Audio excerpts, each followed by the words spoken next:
A Webster County Sheriff's deputy shot and the shooter on the run tonight. What you should be looking out for to point police in the right direction. Good evening, I'm Sean DeLancey. This is Eyewitness News. Tonight, the search for a man police say shot a Webster County Sheriff's deputy Saturday night continues.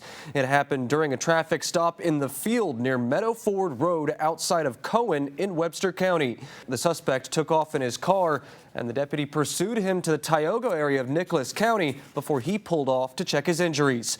We're told Deputy Van Devener approached the vehicle and was immediately shot with a small caliber handgun during the traffic stop.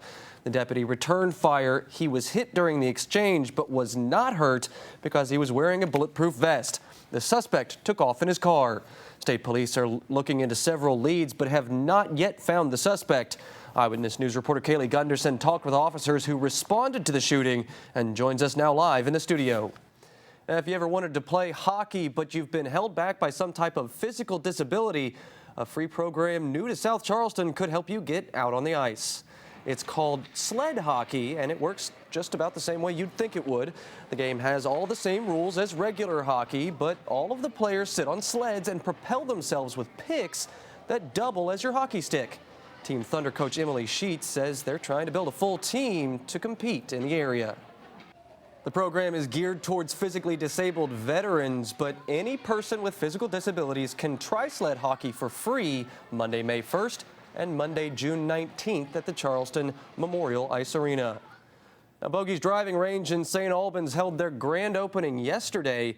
A brand new driving range can be found over in Tornado by the Big Bend Golf Course, open 7 a.m. to 7 p.m.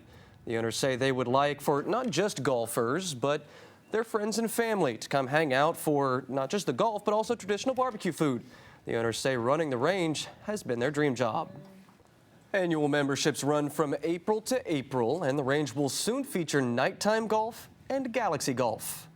The men and women of Marshall's Greek community laid it all out this evening for Greek Sing.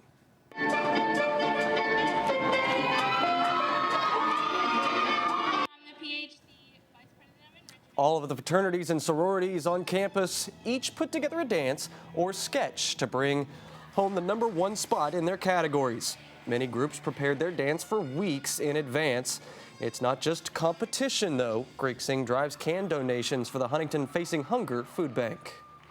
Greek Sing kicks off a week of competition in sporting events, academic skill challenges, and fundraising competitions. Investigating experiments on man's best friend in this week's Full Measure.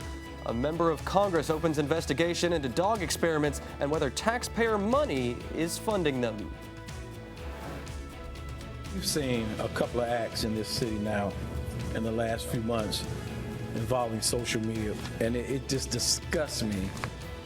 An assault on a teenage girl streamed live on Facebook, and none of its 36 viewers alerted authorities. Who police say is responsible? You're watching Eyewitness News. Charges were filed this weekend in the case of a sexual assault of a Chicago teen.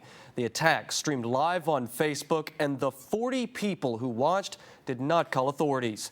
Fox News correspondent Brian Yennis has the details. Severe storms ran through Lafayette, Louisiana this morning, resulting in hail showers like this storm caught on home video.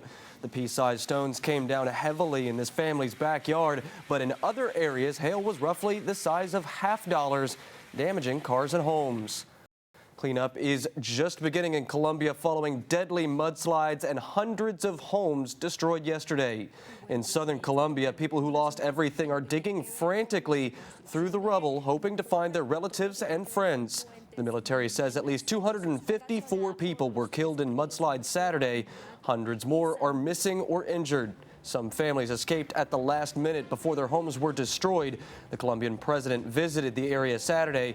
Juan Manuel Santos says what he saw breaks his heart. Using benefits to their full potential, what a new study says about how veterans are using their military benefits and how they're excelling in the workplace. You're watching Eyewitness News, West Virginia's source for news. Using benefits to their full potential, that's what a new study shows on how our veterans are using their well-earned benefits. The Veterans Benefits Administration, a branch of the U.S. Department of Veteran Affairs, says that thanks to benefits such as the post-9/11 GI Bill, veterans are now outperforming their peers in higher education and have lower unemployment rates, as well as lower foreclosure rates. Officials from the VBA say veterans are not only capable, but they are excelling in academic environments and are successfully taking full advantage of the benefits offered. The VBA also says veterans are more likely to graduate, earning degrees in emerging fields such as science, technology, and engineering. Ford Motor is planning to recall 52,000 F-250 trucks. The automaker says certain vehicles could move while in park. In a statement, Ford encouraged owners of the 6.2-liter models to always use their parking brake as a safety precaution.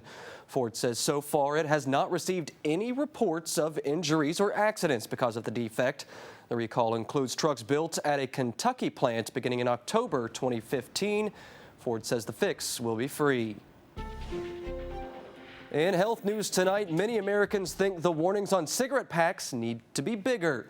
Currently, warnings about the dangers of tobacco use cover roughly 10% of the package label.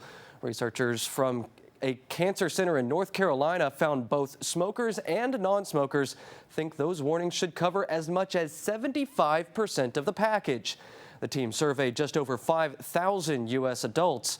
More than 6 out of 10 favored warnings covering 75% of the cigarette package. Study authors say smokers who wanted to quit favored increasing the warning size by about as much as 50%. People who may be addicted to tanning may also be addicted to other things. Yale researchers surveyed nearly 500 people who previously sunbathed or used an indoor tanning bed, asking them questions about the dependency on having a tan, as well as questions on nicotine, alcohol, depression, and exercise dependence. People who were dependent on having that bronze glow, whether from the sun or indoor tanning, were 6 times more likely to have a history of alcohol dependence. The study only found a link between tanning and dependency and these behaviors, not that tanning was the lone cause. Panic at a hotel swimming pool after children are found passed out and one dead. What happened and how the hotel is responding to the tragedy. And just ahead, a small business in Putnam County turns reclaimed wood into pieces of art. In this week's Traveling West Virginia, we head to Bear Wood Company. That's coming up on Eyewitness News.